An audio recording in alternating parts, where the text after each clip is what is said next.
Bismillahirrahmanirrahim. Bismillahirrahmanirrahim. Assalamualaikum warahmatullahi wabarakatuh. Alhamdulillahi ala ihsanih wa syukru lahu ala taufiqihi wa amtinanih. Asyhadu an la ilaha illallah wahdahu la syarika lahu ta'ziman li sya'nih wa asyhadu anna Muhammadan abduhu wa rasuluhu hada ila ridwanih. Allahumma shalli alaihi wa ala alihi wa ashabihi wa ihwanih. Hadirin dan hadirat yang dirahmati oleh Allah Subhanahu wa taala. Kita lanjutkan bahasan kita tentang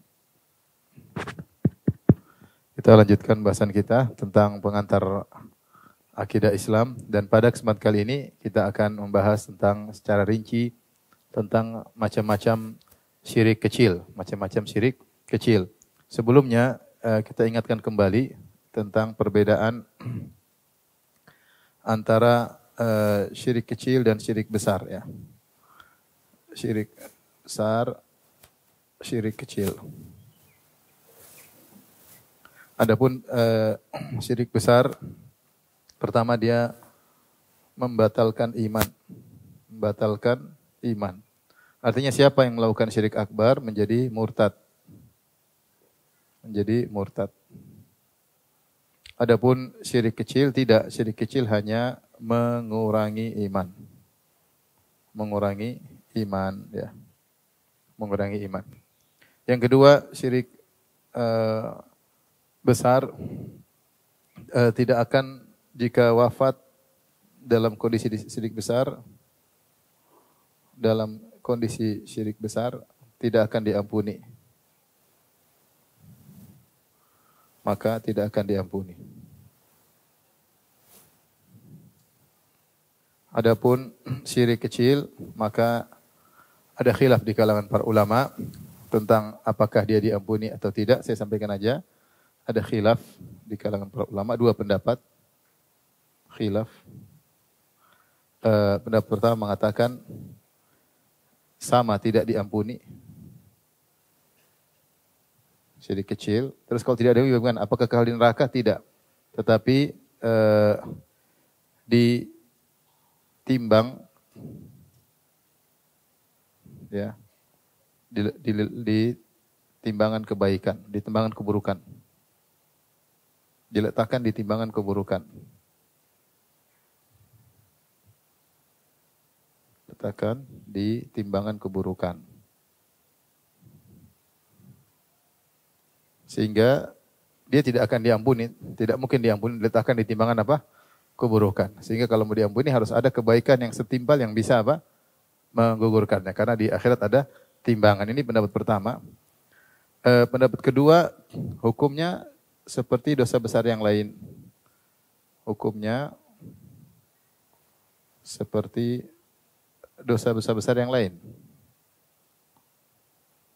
Yaitu bisa diampuni, bisa tidak, terserah Allah. Disebut dalam bahasa istilahnya tahta masyiatillah, di bawah kehendak Allah. Di bawah kehendak Allah. Jika Allah berkehendak Allah ampuni, jika Allah berkehendak Allah akan tidak ampuni, Allah akan azab. Dan ini dua pendapat, dan pendapat yang lebih kuat adalah pendapat yang kedua, wallahu a'lam bishawab, ini lebih kuat. Jadi syirik kecil seperti riya, seperti ujub, seperti bersumpah selain nama Allah, seperti pakai jimat, maka pendapat yang lebih kuat, dia hukumnya seperti dosa-dosa besar yang lain. Jika seorang meninggal dalam kondisi belum bertobat, maka terserah Allah Subhanahu wa taala. Jika Allah berkehendak Allah ampuni, jika Allah berkehendak maka tidak diampuni. Tapi di antara perbedaan yang cukup mendasar juga, pada syirik akbar ada ibadah. Syirik akbar ada ibadah langsung, ibadah langsung kepada selain Allah. Selain Allah. Apakah dengan menyerahkan ibadah kepada selain Allah? Contoh seperti berdoa kepada selain Allah, contohnya bernazar kepada selain Allah, contohnya lagi menyembelih kepada selain Allah. Ini berarti dia menyerahkan ibadah langsung kepada selain Allah. Itu ciri-ciri syirik akbar. Atau dia menyatakan misalnya ada yang mengatur alam selain Allah.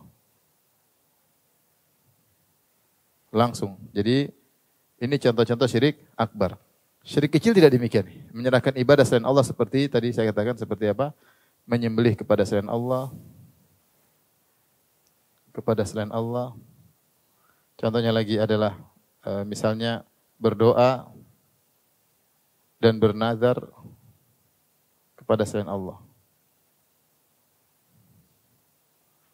Ini syirik akbar. Jadi ada bentuk langsung beribadah kepada selain Allah. Atau mengaku ada yang mengatur selain Allah. Seperti meyakini ada yang ikut mengatur gunung Merapi misalnya. Ada yang mengatur pantai selatan. Ada yang ikut menjaga selain Allah. Maka ini semua syirik akbar. Syirik kecil tidak demikian. Adapun syirik kecil, pada syirik kecil, tidak ada ibadah langsung kepada Allah. Ibadah langsung kepada selain Allah. Tidak ada. Tidak sampai tersebut. Tapi dia hanya berupa misalnya perantara atau sebab. Biasanya hanya perantara atau sebab. Sebab yang bisa mengantarkan kepada ibadah kepada selain Allah. Namun dia tidak ada ibadah kepada selain Allah. Seperti orang pakai jimat. Jimat itu bukan syirik besar. Kenapa? Ketika seorang pakai jimat, dia tidak beribadah kepada selain Allah. Tapi dia meyakini jimat adalah sebab keselamatan dia. Maka dalam hal ini dia tidak sedang beribadah kepada selain Allah, tapi dia mengambil sesuatu yang bukan sebab, dijadikan sebagai sebab. Maka ketika itu dia bukan melakukan syirik akbar, tapi melakukan syirik kecil. Contoh lagi misalnya dia riya, ketika dia beribadah, ketika dia beribadah kepada Allah, cuma di samping dia beribadah kepada Allah, dia juga ingin dipuji. Mencari pujian kepada orang lain itu bukan sedang beribadah kepadanya, tetapi mengantar kepada kesana. Sehingga syirik yang dia lakukan bukan syirik besar, tapi syirik apa? Kecil.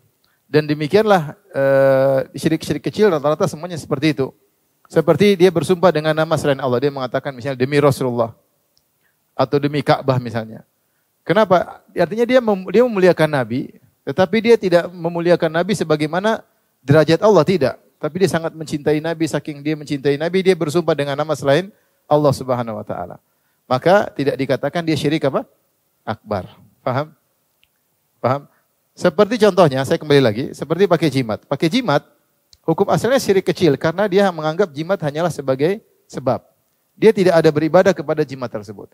Namun bisa menjadi syirik akbar kapan? Ketika dia meyakini bahwasanya jimat tersebut bisa mempengaruhi dengan sendirinya tanpa izin Allah Subhanahu wa taala. Maka ketika dia meyakini jimat tersebut bisa memberi pengaruh dengan sendirinya tanpa izin Allah, berarti dia telah menyatakan jimat ini ikut mengatur. Nah, ketika itu dia terjerumus dalam syirik apa? Akbar.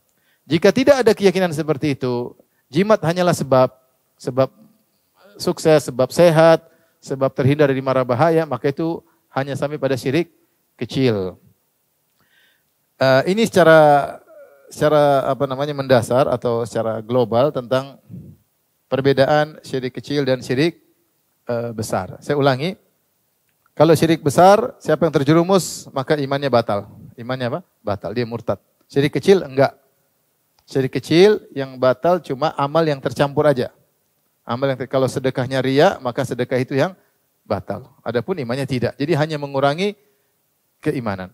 Yang kedua, syirik akbar, jika seorang wafat dalam kondisi belum bertobat kepada Allah dari syirik akbar, maka tidak akan diampuni. Pasti masuk neraka kekal di dalamnya selama-lamanya.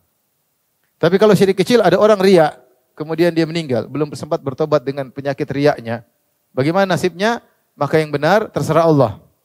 Bisa Allah ampuni, bisa Allah azab. Sebagaimana dosa-dosa besar yang lainnya, seperti orang meninggal ketika berzina, seorang meninggal masih makan riba, seorang meninggal dalam kondisi mencuri harta orang lain, seorang meninggal dalam kondisi menzalimi orang lain. Ini semua dosa-dosa besar. Apa kalau orang meninggal dalam dosa besar pasti masuk neraka? Jawabannya tidak. Terserah Allah. Allah mau ampuni atau Allah mau mengadab. Sama, riya pun demikian. Yang ketiga, yang sangat mendasar di definisi syirik, kalau syirik besar, ada ibadah langsung yang diserahkan kepada Allah. Ada ibadah. Seperti berdoa langsung kepada Allah, kepada selain Allah. Misalnya, wahai wali fulan, tolong saya. Wahai fulan, beri rezeki kepadaku. Wahai fulan, wali fulan, mudahkan saya menikah. Ini syirik akbar langsung. Kenapa? Dia langsung menyerahkan ibadah doa kepada selain Allah. Atau dia nyembelih untuk jin, sama. Dia bangun rumah takut jin ganggu, dia nyembelih untuk jin, ini syirik akbar. Karena langsung ada ibadah menyembelih, dia serahkan kepada jin. Atau dia bernazar supaya dia sukses, dia datang kepada kuburan wali, dia mengatakan saya bernazar kepada engkau wali, kalau saya lulus saya akan begini-begini. Ini langsung dia menyerahkan nazar kepada selain Allah, ini syirik akbar. Atau dia meyakini ada yang mengatur di alam semesta ini, yang menentukan kejadian di alam semesta selain Allah. Seperti dia meyakini bahwasanya jimat ini bisa menyelamatkan dia secara sendirinya tanpa izin Allah Subhanahu wa taala. Atau dia meyakini bahwasanya pantai selatan benar-benar diatur, dikuasai oleh Nyi Roro Kidul, punya hak otonomi untuk mengatur pantai selatan. Atau dia meyakini ada jin di Gunung Merapi yang menentukan meledak atau tidaknya Gunung Merapi tersebut. Ini syirik akbar. Karena dia menyandarkan pengaturan alam langsung kepada selain Allah. Paham? Syirik akbar. Dia menyandarkan pengaturan alam langsung kepada selain Allah. Syirik kecil tidak sampai demikian. Syirik kecil hanya terkait dengan sebab, perantara, tidak langsung, sehingga kedua hukumnya berbeda. Satu syirik akbar, satu syirik kecil. Tapi saya sudah katakan pada pertemuan sebelumnya, meskipun disebut syirik kecil, dia juga dosa besar. Dia juga dosa apa? Besar. Hanya dinamakan kecil untuk membedakan dengan yang besar. Tapi dia sendiri adalah dosa besar. Paham sampai di sini? Paham tidak? Masya Allah, anak-anak paham. Ibu-ibu, yang penting ibu-ibu. Ibu-ibu standar, kalau paham berarti semua lain paham. Ibu paham tidak ibu-ibu? Saya ulang tadi, kalau orang pakai jimat, syirik besar atau syirik kecil?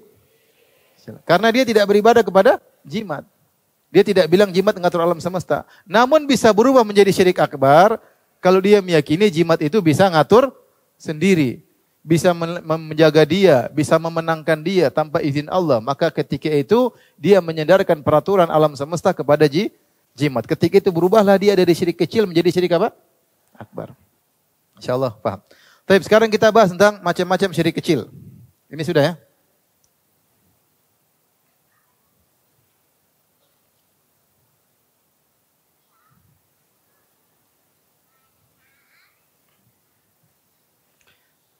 Atau macam-macam syirik kecil.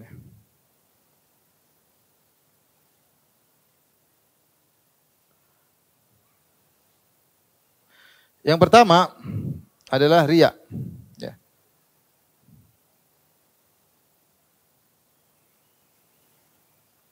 Riya, apa itu riya? Yaitu ibadah dengan niat dilihat orang.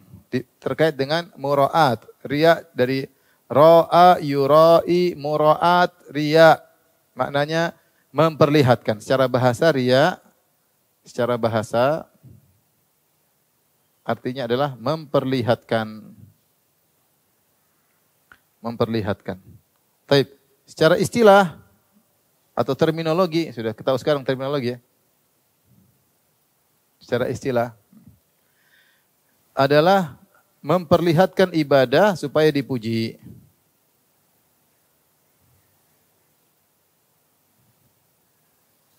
Ibadah agar diakui atau dipuji atau disanjung dan lain-lainnya. Ini namanya riya. Rasulullah SAW bersabda dalam satu hadis, ya. Akhwafu ma akhafu alaikum asyirkul asghar. Yang paling aku khawatir menimpa kalian adalah syirik kecil. Fasa'aluhu, mereka bertanya, apa itu syirik kecil? Kata Rasulullah SAW, ar-riya, yaitu beramal soleh untuk disanjung, diperlihatkan dan untuk dihormati. Kemudian Rasulullah menjelaskan, ya, yaqulullahu azza wa jalla hina yujazin nas, pada hari kiamat kelak. Ketika Allah sedang memberi balasan ganjaran kepada orang-orang beramal soleh. Allah berkata kepada al-mura'in, orang-orang yang riya ketika di dunia, riya dengan hajinya, riya dengan umrahnya, riya dengan sedekahnya, riya dengan dakwahnya, riya dengan lantunan Al-Qur'annya, riya dengan jihadnya. Intinya mereka riya. Kata Allah Subhanahu wa taala, "Idhabu ilal ladzina kuntum turauna fid dunya, Fanzuru hal tajiduna indahum jazaan. Dalam hadis riwayat Ahmad. Kata Allah Subhanahu wa taala kepada mereka, pergilah kalian kepada orang-orang yang di dunia dulu kalian cari muka sama mereka, yang kalian cari pujian dari mereka. Dulu kau salat atau dakwah supaya dipuji Pak Bupati, dipuji pejabat atau dipuji tetangga. Sana cari pahala sama mereka. Kan dulu kau beribadah untuk dipuji mereka. Fanzuru, lihatlah. Hal tajiduna indahum jazaan, apa kalian akan mendapati balasan di sisi mereka? Tentu tidak ada balasan. Bisa jadi orang yang mereka cari puji tersebut ternyata masuk neraka. Mau balasan apa? Ya. Maka orang yang beribadah karena riya, orang yang sangat merugi. Ya, dia hanya mencari pujian manusia, di akhirat dia tidak mendapatkan apa-apa. Kemudian dalam hadis yang masyhur ketika Allah mengazab orang yang beribadah karena riya, di antaranya yang berjihad, di antaranya yang berdakwah, mengajarkan ilmu agama, di antaranya yang bersedekah. Maka Allah hadirkan mereka satu-satu. Allah tanya kepada mereka, kemudian mereka berkata, mengakui nikmat tersebut, kata mereka karena Allah. Allah tanya kepada yang jihad, bukankah nikmat-nikmat ini aku berikan kepadamu, pandai berperang, pandai menggunakan senjata? Kata dia, iya ya Allah. Qataltu fika hatta tushhid, saya berperang di jalanmu ya Allah sampai aku mati syahid. Kata Allah, kadzabta, kau dusta. Walakin qatalta liyuqal annaka jari, tapi kau berperang supaya kau dikatakan pemberani. Wa qad qil, dan telah dikatakan orang-orang kenal engkau sebagai apa? Pemberani. Saya paling baris depan, saya menyuruh, ayo saya mengangkat bendera, saya yang mengeluh-ngeluhkan, saya yang berteriak-teriak. Ternyata niatnya bukan karena Allah. Niatnya supaya disanjung, supaya dipuji. Maka dia pun diadab di neraka jahanam. Yang kedua yang diajarin ilmu agama, dia belajar ilmu agama, rajin baca Quran, fasih, punya sanad dalam Al-Quran, juga ahli dalam mengajarkan ilmu agama. Kata Allah, apa yang kau lakukan? Kata dia, qara'tu fikal Qur'ana wa 'allamtuh. Ya Allah, aku baca Quran karena engkau dan aku mengajarkannya karena Allah. Kata Allah, kadzabta. Walakin liyuqal annaka qari, annaka alim.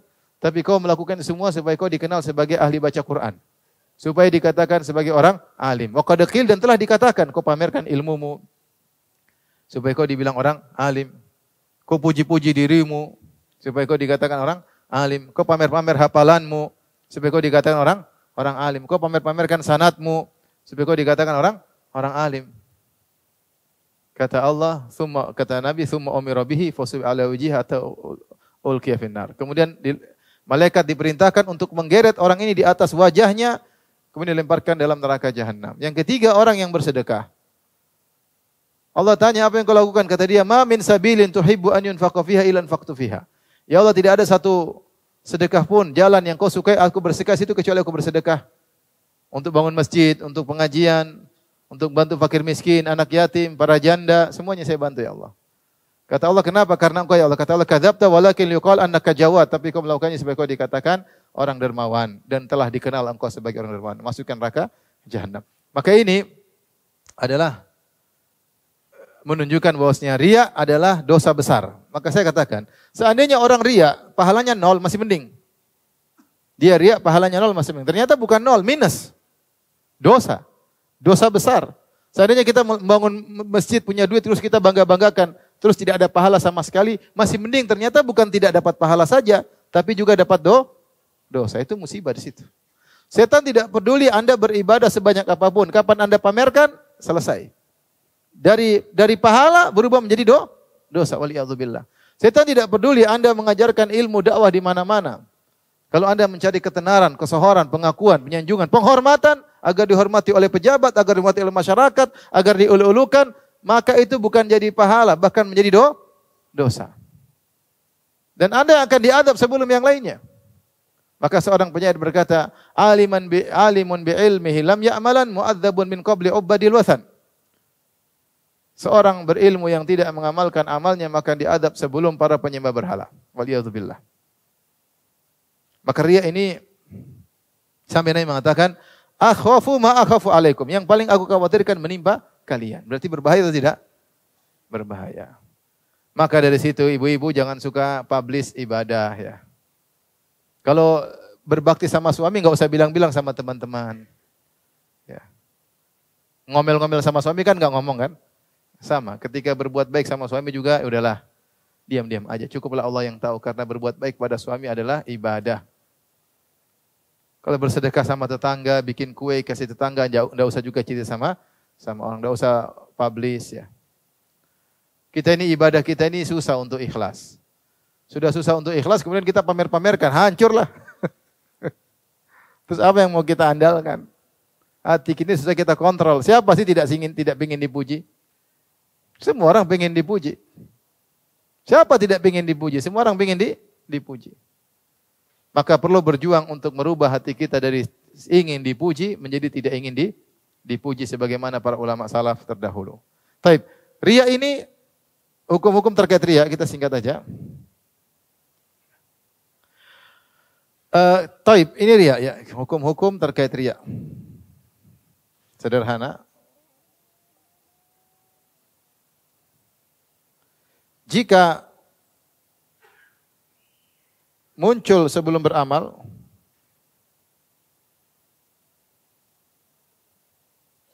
maka tertolak. Karena memang motivasi dia riya. Riyanya muncul dari awal, sebelum beramal dia sudah riya. Yang kedua, muncul di tengah amal. Di tengah-tengah amal. Tadinya ikhlas, tahu-tahu tengah-tengah riya.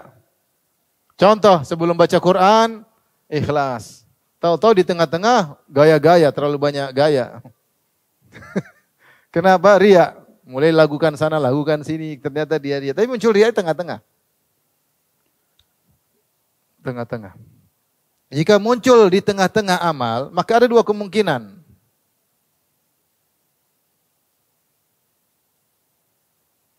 Dia tolak riya tersebut, dia lawan. Atau dia biarkan. Jika dia tolak riya tersebut, maka berpahala. Dia ikhlas, kemudian muncul riya, kemudian dia lawan. Saya harus ikhlas. Di tengah-tengah tiba-tiba muncul pengen dipuji. Dia lagi ceramah, ikhlas. Ketika tengah berceramah, dia mulai riya. Mungkin ada bupati hadir, ada pejabat hadir, ada mungkin calonnya hadir. Maka dia pun apa? Mulai bermacam-macam gaya supaya dipuji. Kemudian dia sadar di tengah jalan, ya Allah saya riya. Maka dia lawan, dia berhenti sebentar, dia tolak. Kalau dia berhasil menolaknya, maka berpahala. Tapi kalau dia biarkan, karena lezat, orang-orang mulai muji, dia mulai besar kepala, ya, mulai songkoknya tidak cukup, mulai dia terbawa dengan hura-hura orang, dia tidak bisa kontrol hatinya. Sampai selesai beramal, riya tidak hilang. Dan dia biarkan saja ada kelezatan. Maka ini bagaimana hukumnya? Ada khilaf. Khilaf di kalangan para ulama. Ada yang mengatakan tertolak. Ada yang mengatakan diterima berpahala ya. Karena asalnya ikhlas. Ini pendapat sebagian ulama. Allah alam, ini yang lebih ringan. Sebenarnya berdasarkan awalnya dia ikhlas, maka mudah-mudahan dimaafkan oleh Allah Subhanahu wa taala. Taib, ini tadi riya muncul di awal, sekarang riya muncul di tengah, sekarang terakhir riya muncul setelah beramal. Muncul belakangan. Belakangan setelah beramal. Jika muncul belakangan setelah beramal, maka dia tidak mempengaruhi amal yang telah dia lakukan. Ini dosa tersendiri. Maka ini dosa tersendiri. Tidak terkait dengan amal yang sudah lewat.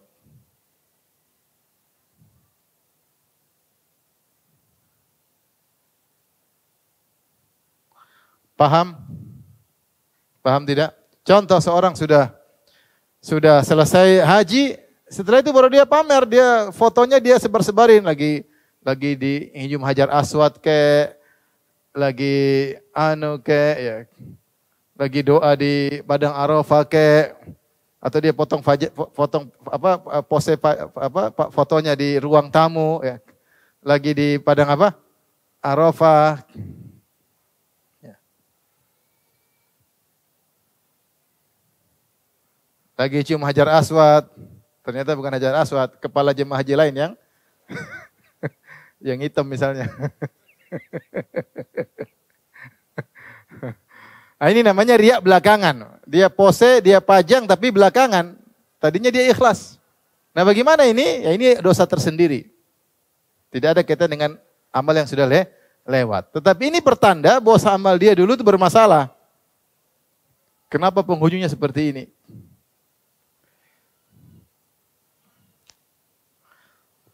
Taib. Bisakah riak berubah menjadi dosa syirik besar?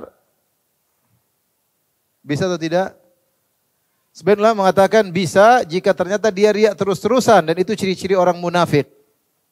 Makanya Allah berfirman tentang orang munafik, wa idza qamu ila sholati qamu kusala yura'unan nasa wa la yadhkuruna Allah illa qalila. Orang-orang munafik idza qamu ila sholati, mereka salat enggak? Mereka salat. Tapi kalau mereka salat, mereka malas-malas. Yura'unan nas, mereka senantiasa riak. Seumur hidupnya riak. Ini jadi syirik besar. Kalau kita, alhamdulillah orang-orang beriman, insya Allah tidak selalu riak. Kadang riak, kadang enggak. Kadang ikhlas, sering riak. Tapi kalau orang munafik, riak terus-terusan. Makanya ketika Ibnul Qayyim menyebutkan tentang riak yang merupakan syirik kecil, dia mengatakan yasirur riak, yaitu riak yang ringan, yang sedikit. Berbeda dengan orang munafik yang ciri mereka juga riak, tapi riak yang terus-terusan karena memang mereka hatinya munafik. Taib ini salah satu syirik kecil, riya, yaitu memperlihatkan amal soleh untuk dipuji. Yang kedua, di antara bentuk syirik kecil adalah sum'ah. As-sum'ah. Sum'ah. Sum'ah artinya memperdengarkan. Memperdengarkan amal soleh. Agar dipuji. Caranya bagaimana? Dicerita-ceritain. Dicerita-ceritain. Supaya dipuji. Hati ini gatal kalau tidak cerita. Kemarin baru bantu anak yatim. Aduh, kemarin ketemu teman, cerita akhirnya. Dia enggak cerita, hatinya enggak tenang. Hatinya bisa plong kalau dia sudah cerita. Tahu enggak kamu kemarin? Ada apa? Kemarin loh. Kamu tuh anak yatim sebelah rumah itu. Kemarin saya bantu dia. Masya Allah. Dia sholat malam. Dia gatal kalau enggak cerita. Tahu tadi malam lagi final Piala Dunia. Kau tahu saya bikin apa? Enggak tahu. Saya sholat malam. Setelah Piala Dunia selesai. Jadi dia kalau enggak cerita dia gelisah. Gatal. Setan ingin dia apa? Cerita. Ini namanya sum'ah, menceritakan amal soleh supaya dipuji oleh orang lain. Ibu-ibu banyak seperti itu. Banyak atau tidak? Banyak, bapak-bapak juga sama. Cuma maksud saya, nanti kan kita menasihati ibu-ibu. Cerita sini, kemarin saya kesini, kemarin kita kunjungan bareng-bareng ke panti anak asuhan, kemarin kita bareng-bareng jenguk janda, kita bantu. Ya. Kemarin bareng-bareng kita kumpulin duit untuk kirim ke mana, gitu aja, ya sudahlah. Dengan tujuan cerita bukan apa, bukan tujuannya untuk dipuji. Kalau bukan untuk dipuji, bukan sum'ah. Syaratnya ada, dengan tujuan agar dipuji. Sehingga saya ingin sampaikan, sekedar memperlihatkan amal soleh bukan riya. Kapan disebut riya? Jika dengan niat untuk dipuji. Sekedar cerita amal soleh juga bukan syirik kecil. Kapan syirik kecil? Ketika dia cerita agar dipuji. Maka latih diri kita itu untuk bahagia kalau yang tahu cuma Allah. Makanya Allah berfirman, "Wa ma anfaqatum min nafaqatin aw nadartum min nadrin fa innallaha ya'lamu wa ma lidh-dhalimina min ansar." Dalam surat Al-Baqarah. Kata Allah Subhanahu wa taala, infak manapun yang kau infakkan, nazar manapun yang kau tunaikan, fa innallaha ya'lamu, sungguhnya Allah mengetahui. Jadi agar kita terbebaskan dari riya dan sum'ah, ketika kita beramal, perhatian kita Allah tahu, selesai. Allah sudah tahu, selesai. Kalau manusia tahu buat apa? Dia paling puji-puji, oh Masya Allah, Masya Allah. Coba kalau dia lagi marah, sama. Ngamuknya juga Masya Allah. Begitulah manusia. Kalau lagi senang kita puji habis-habisan, kalau ngamuk juga jatuhin habis-habisan. Kan sudah terbukti sekarang. 5 tahun lalu kawan puji habis-habisan, 5 tahun kemudian musuh jatuhin habis-habisan. Atau sebaliknya. Manusia seperti itu. Makanya ketika Nabi SAW didatangi oleh Al-A'rab, orang-orang Arab Badui dari Najd dan sekitarnya. Kemudian mereka ingin Nabi segera keluar. Mereka berkata, "Ya Muhammad, ukhruj ilaina." Keluarlah temui kami. Keluar Rasulullah lagi masuk rumah. Mereka tidak punya adab. Mereka mengatakan, "Ya Muhammad, ukhruj ilaina." Ya Allah turunkan ayatnya, "Innal ladzina yunadunaka min wara'il hujurati aktsaruhum la yaqilun." Sungguhnya orang-orang yang memanggil-manggil engkau dari balik rumahmu, keluar temui kami, kebanyakan mereka tidak berakal. Sehingga mereka tidak beradab. Kemudian di antara mereka yang berkata, "Ya Muhammad, ya. Sungguhnya ya inna madhana zain wa dhammana syain." Ya Muhammad, sungguhnya kalau kami memuji itu indah. Kalau kami mencela itu buruk. Lihat. Mereka bilang Muhammad keluar supaya mereka puji Rasulullah. Mereka bilang inna dhammana zain wa syammana syain. Kami kalau puji itu baik, kalau kami cela pasti buruk. Apa kata Nabi? Dzakallah. Yang begitu cuma Allah Subhanahu wa taala. Yang kalau sudah memuji pasti indah itu cuma siapa? Allah. Kalau sudah mencela pasti buruk itu cuma siapa? Allah. Manusia mencela puji belum tentu baik, belum tentu apa? Buruk. Enggak pengaruh apa-apa. Satu dunia muji kita, kalau kita rendah di hadapan Allah percuma. Satu dunia muji kita. Percuma. Satu dunia mencaci maki kita, kalau kita melilisi Allah tidak ada urusan dengan cacian mereka. Yang pujiannya adalah terpuji, yang celaannya benar-benar tercela hanyalah siapa? Allah, bukan manusia. Oleh karenanya jangan kita mencoba menceritakan amal-amal kebaikan kita dalam rangka untuk dipuji. Sekali-sekali kita cerita mungkin motivasi oke lah. Tapi kalau sedikit cerita. Hampir semua amal soleh yang kita lakukan diketahui orang lain. Ini problem besar. Muskilah kubro. Problem besar. Semua amal soleh kita semua tahu. Sudah kita ceritakan sama. Tidak ada seorang pun yang tidak tahu. Semua orang sudah tahu. Ada enggak amal soleh kita sembunyikan? Hampir tidak ada. Semuanya sudah diceritakan. Repot. Makanya Rasulullah SAW bersabda, "Man samma Allahu bih, wa man yura'i yura'illahu bih." Siapa yang menceritakan amal solehnya untuk dipuji, maka Allah akan bongkar semua itu pada hari kiamat kelak. Dan siapa yang menampakkan, memperlihatkan amal solehnya, riya untuk dipuji, maka Allah akan bongkar itu semua pada hari kiamat kelak. Kenapa? Karena orang yang riya, orang yang sum'ah, kelihatannya mereka itu tulus kelihatannya. Seakan-akan tulus, seakan-akan tawadu, seakan-akan ternyata mereka ingin dipuji. Maka waspada, ini diantara syirik kecil.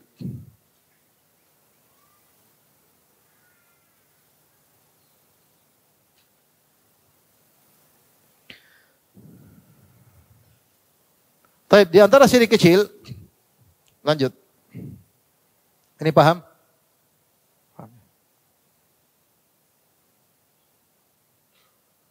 Di antara syirik kecil adalah mengamalkan, beramal soleh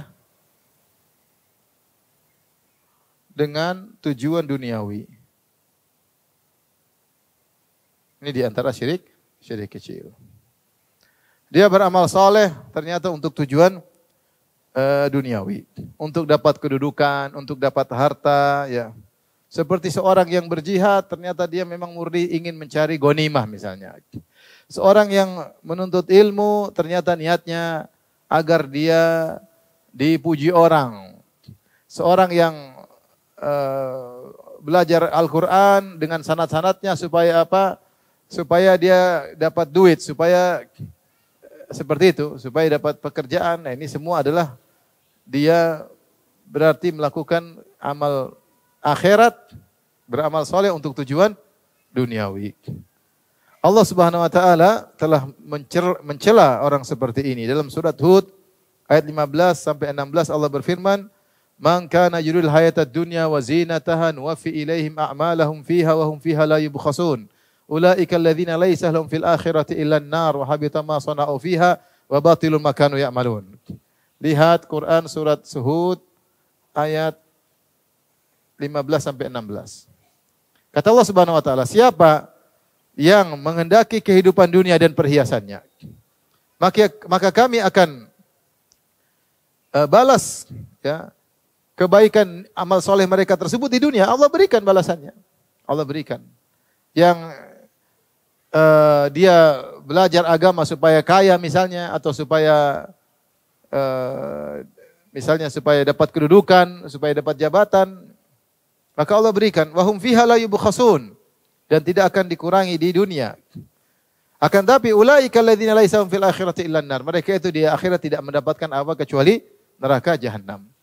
Wa habita ma sana'u fiha, dan apa yang mereka kerjakan semua gugur. Wa batilu ma kanu ya'malun, dan batilah atau sia-sialah apa yang telah mereka kerjakan dari amal soleh tersebut. Ya, ini rawan, banyak hati-hati ini seorang beramal soleh untuk mendapatkan dunia. Ya. Contoh misalnya apa?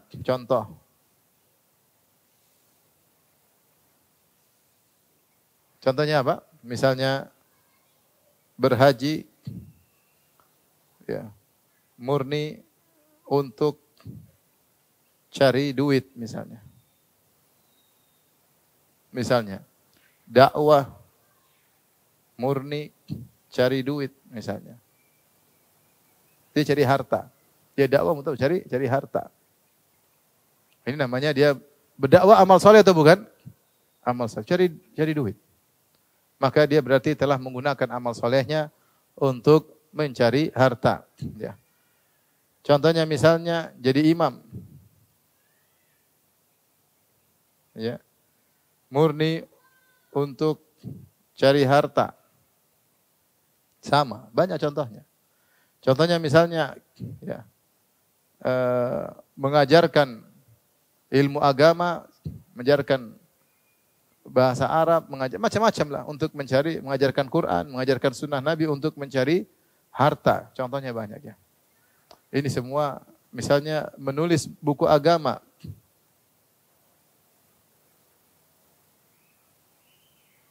Untuk mencari harta.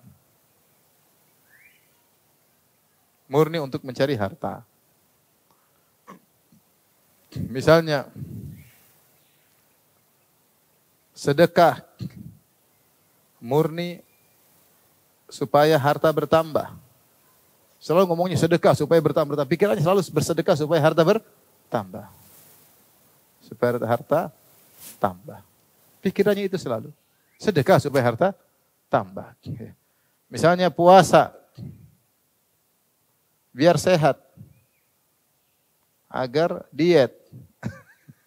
Murni, dia enggak ada nilai akhirat. Dia niat diet dan apa dan sehat. Ini amal soleh untuk dunia enggak? Untuk dunia.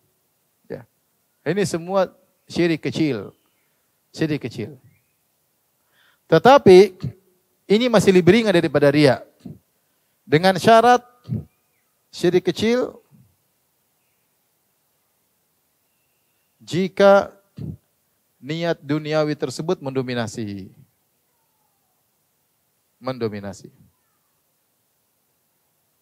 Baik. Oleh karenanya ada tiga kemungkinan.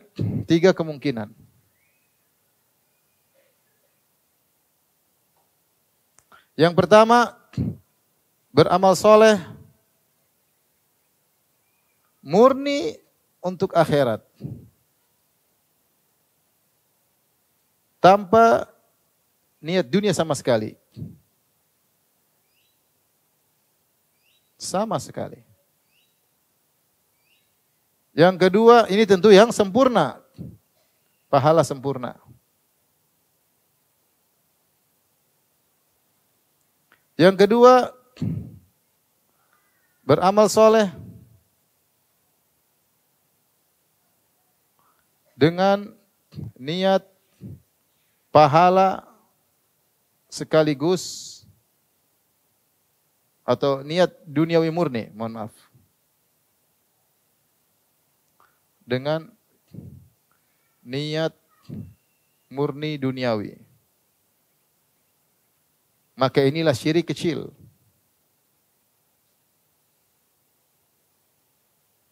Benar-benar dia itu puasa, benar-benar mau diet, tidak ada niat tujuan lain. Benar-benar dia itu sedekah supaya rezekinya tambah banyak. Allah kasih, tapi itu syirik kecil karena dia menggunakan amal soleh untuk dunia. Yang ketiga,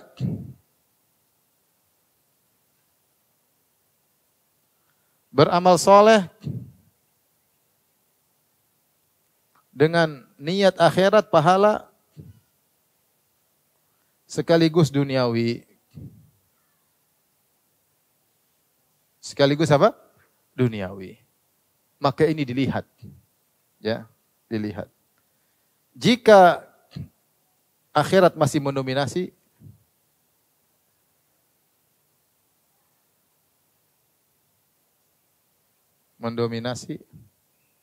maka tetap berpahala.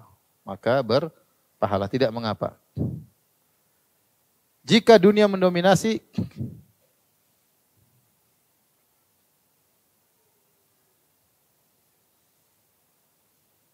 maka syirik kecil.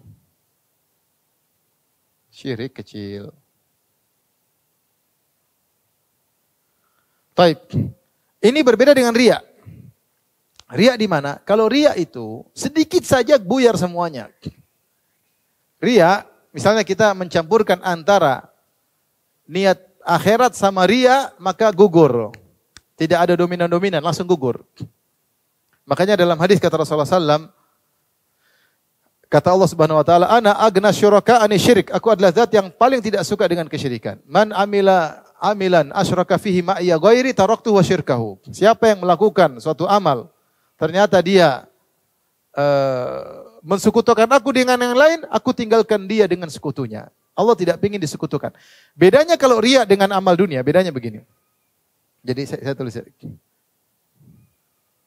perbedaan.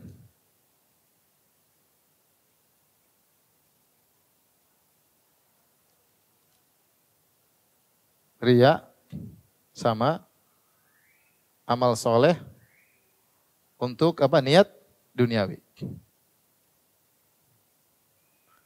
Tentu riya juga adalah niat duniawi, tapi dia lebih spesifik. Ya. Ini niat duniawi dalam kurung selain riya atau sum'ah. Bedanya di mana? Kalau riya, ya, dia mensekutukan tujuan, mensekutukan yang diibadahi, ya. Yaitu Allah plus manusia. Yaitu pujiannya, paham? Paham tidak? Kalau dia beribadah kan dia ingin dapat pahala dari Allah sekaligus ingin dipuji, sehingga dia mensekutukan yang diibadahi. Adapun kalau yang ini,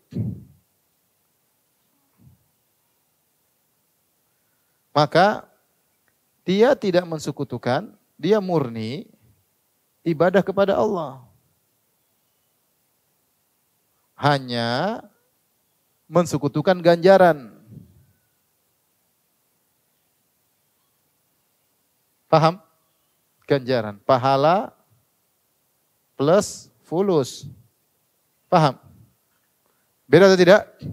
Beda. Kalau riya, Allah dan selain Allah. Paham? Sehingga jika sedikit saja maka kalau begitu, jika tercampur sedikit riya saja, maka amal gugur. Amal gugur. Adapun ini, jika niat duniawi tidak mendominasi,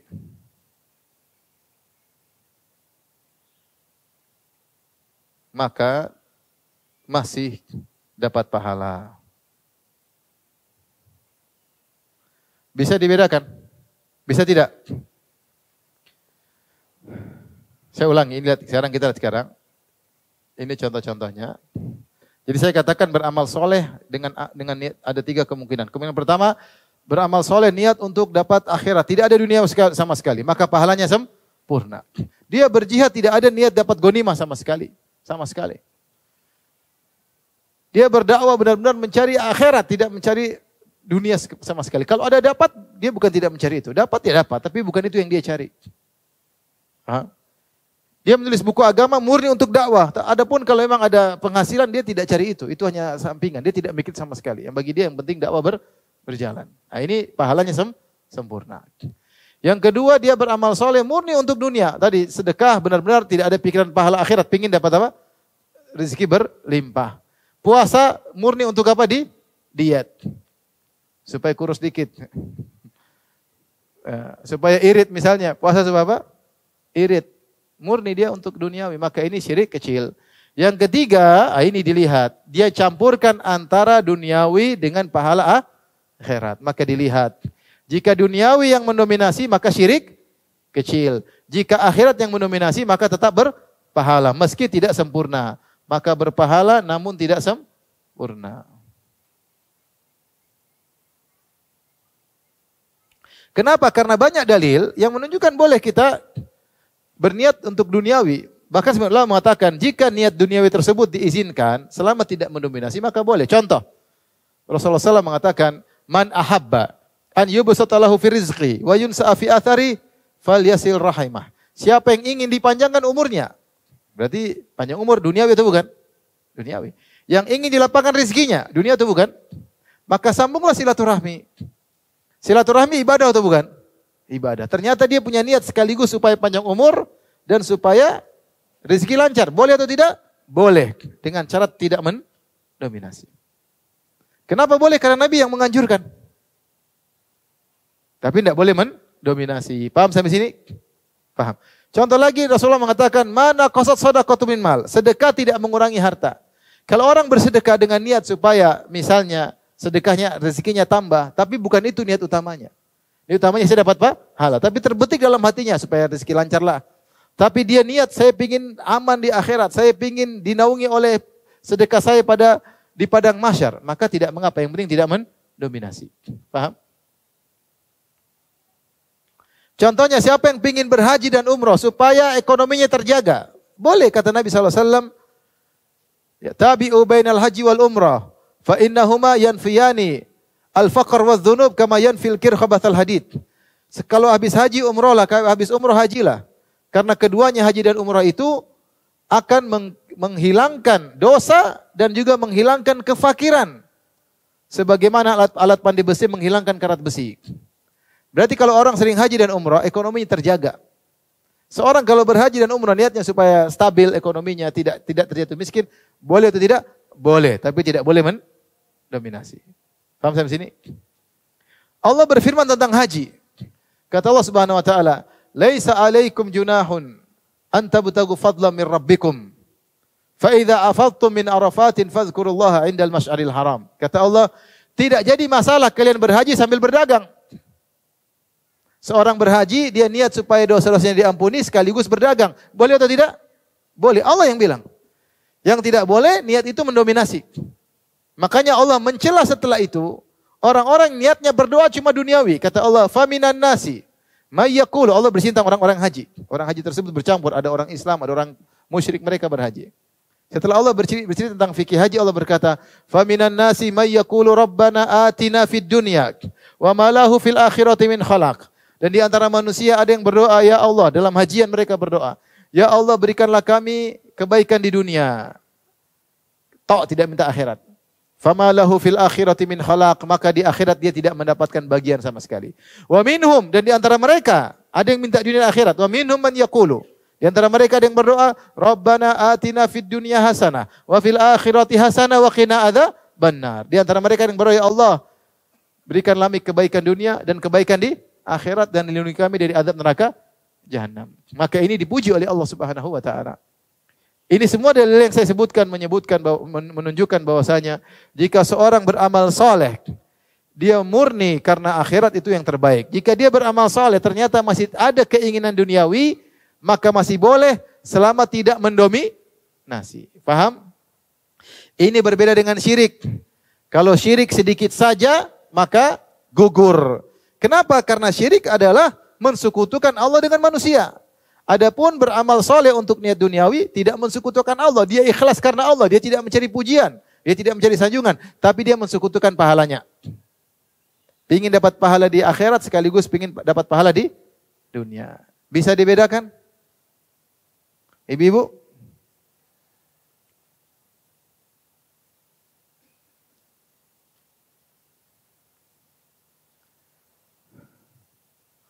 Lanjut apa sudah? Ibu lanjut apa sudah? Lanjut apa tanya jawab? Hah? Saya tanya ibu-ibu, gak semangat jawabnya. Ibu-ibu mau lanjut apa tanya jawab? Lanjut tanya jawab. Baik, kita lanjutkan. Di antara syirik kecil adalah istisqa bil anwa.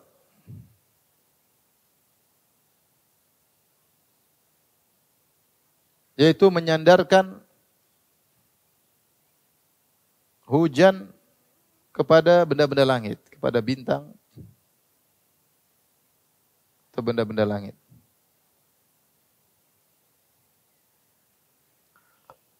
Hukum asalnya syirik kecil. Hukum asal syirik kecil.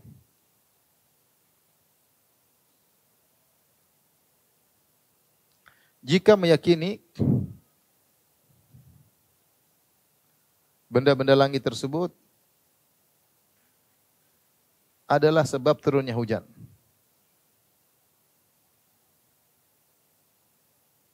Dengan izin Allah.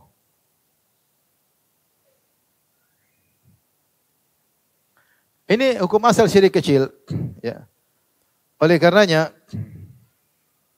Allah Subhanahu wa Ta'ala mencela orang melakukan ini. Allah sebutkan dalam surat Al-Waqi'ah 82. Ya. Al-Waqi'ah ayat 82. Kata Allah Subhanahu wa Ta'ala, "Wa taj'aluna rizqakum annakum tukadzibun." Wa taj'aluna rizqakum, yaitu kalian menjadikan syukur terhadap rizqakum, terhadap hujan yang turun bagi kalian, annakum tukadzibun, dengan kalian mendustakan. Sebagaimana ditafsirkan oleh Ali bin Abi Thalib, wa taj'aluna rizqakum, maksudnya wa taj'aluna syukra rabbikum annakum tukadzibun, kalian mendustakan. Maksudnya bagaimana? Mereka mengatakan ketika hujan turun nikmat atau bukan? Nikmat. Lantas mereka mengatakan hujan turun karena bintang ini, bintang itu. Seharusnya mereka mengatakan kami hujan turun karena siapa? Karena Allah Subhanahu wa Ta'ala. Tapi mereka menyandarkan nikmat tersebut kepada bintang-bintang. Maka ini syirik kecil. Dalam satu hadis diriwayatkan oleh Zaid bin Khalid radhiyallahu anhu, beliau berkata, "Shalla bina Rasulullah SAW salat subhi bil Hudaybiyah." Suatu hari Rasulullah SAW salat bersama kami di Al-Hudaybiyah. Salat subuh ala ithri sama'in kanat minal lail. Tadi malam hujan. Subuhnya berarti tanah berpecak, ya enggak? Tanah berpecak. Falamman sarafa aqbala an-nas. Setelah itu Rasulullah SAW balik setelah salat subuh, dan sunnah Nabi setelah salat menghadapi apa? Orang-orang. Maka Rasulullah balik menghadapi jamaah. Kemudian Rasulullah SAW berkata, "Atadruna madza qala rabbukum?" Tahukah kalian apa yang telah diucapkan oleh Rabb kalian? Jamaah para sahabat berkata, "Allah wa Rasulullah alam." Kami tidak tahu, Allah Rasulullah mengetahui. Kata Nabi, Allah berfirman, "Asbaha min ibadi mu'minun bi wa kafir." Ada di antara hambaku yang beriman kepadaku dan ada di antara hambaku yang kafir kepadaku gara-gara hujan semalam. Fa amma man qala, siapa yang mengatakan mutirna bi fadlillahi wa rahmatihi, siapa yang mengomentari hujan dan berkata kita diberi hujan karena karunia Allah dan rahmatnya, fadzalika mu'min bi kafirun bil kaukab. Maka itulah orang yang beriman kepadaku dan kafir kepada bintang-bintang. Di mana dia menyandarkan turunnya hujan kepada siapa? Allah Subhanahu wa Ta'ala. Wa amma man qala, adapun yang berkata mutirna binau'i kadza wa kadza, kami dapat hujan karena bintang ini bintang itu, fadzalika kafirun bi mu'minun bil kaukab, maka dia telah kafir kepadaku dan beriman kepada bintang-bintang. Ya. Maka ini menunjukkan bahwasanya seorang berkata kita turun hujan karena bintang ini, maka dia terjerumus dalam syirik kecil hukum asalnya. Kapan dikatakan dia syirik kecil? Ketika dia menganggap bintang-bintang tersebut sebab turunnya hujan. Sama kalau kita mau logika, kita bilang kita hujan karena awan ini kita hujan. Karena enggak boleh. Bilang aja siapa yang menurunkan hujan? Allah. Baru kita bilang Allah yang menurunkan hujan dengan sebab awan. Tidak apa-apa. Tapi kalau bilang kita karena bintang, karena awan, ya ini namanya kita lupa kepada sang pemberi nikmat yang sesungguhnya. Siapa itu? Allah Subhanahu wa ta'ala. Tetapi dia bisa menjadi syirik akbar. Bisa jadi syirik akbar kapan?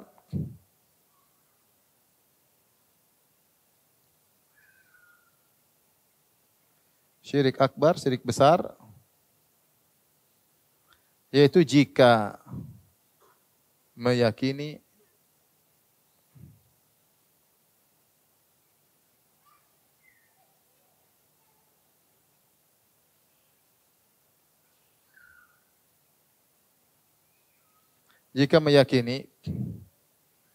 bahwa bintang-bintang tersebut yang mengatur hujan. Maka ini sudah kita bilang, kapan seorang meyakini ada pengatur selain Allah di alam semesta, maka dia syirik akbar. Terkait dengan rububiyah, tapi ini syirik akbar. Siapa yang meyakini bahwasanya bintang-bintang punya pengaruh terhadap alam semesta, maka syirik akbar. Siapa yang meyakini bintang-bintang yang bergerak ini punya pengaruh terhadap kejadian alam, maka syirik akbar. Bintang-bintang itu bukan pengatur. Bintang-bintang itu punya orbit tersendiri. Dia tidak bisa apa-apa. Dia tidak bisa belok kanan, belok kiri, selalu begitu. Paham? Sama orang yang mengatakan matahari punya pengaruh terhadap alam, dia ikut mengatur alam, tidak benar karena matahari, rembulan, bintang-bintang, kullun fi falakin yasbahun. Masing-masing berada di orbitnya. Ketika dia tidak pernah keluar dari orbitnya, menunjukkan dia itu ditundukkan. Dia maskhur, yaitu ditundukkan oleh Allah. Ketika itu menunjukkan dia diatur, bukan pengatur. Faham? Kapan meyakini bintang-bintang ikut atur, maka syirik. Oleh karenanya di antara keyakinan yang berbahaya, keyakinan bahwasanya seperti keyakinan falasifah, meyakini bahwasanya bintang-bintang punya roh-roh yang menempati bintang-bintang tersebut. Yang dimana roh-roh tersebut punya kegiatan-kegiatan yang mempengaruhi kejadian alam semesta. Ini tidak benar. Di antara bantahan sederhana, kata para ulama, gerakan bintang terbatas, sementara kejadian peristiwa alam semesta ini banyak sekali. Dalam setiap detik banyak peristiwa enggak? Ini hidup, ini mati, ini celaka, ini sehat, ini sakit, ini disayang istri, ini diomelin istri. Dalam waktu yang sama. Berbagai macam apa? Kegiatan. Sementara kegiatan bintang cuma itu-itu aja dan tidak banyak. Bagaimana bisa mengaruhi kejadian alam yang begitu banyak? Maka siapa yang meyakini gerakan-gerakan bintang punya pengaruh terhadap alam, syirik akbar. Paham? Tapi kalau hanya menisbahkan bahwasanya bintang ini hujan karena bintang dengan sebab bintang, padahal bintang bukan sebab hujan. Terkadang hujan itu turun pas munculnya bintang tertentu, tapi dia bukan sebab.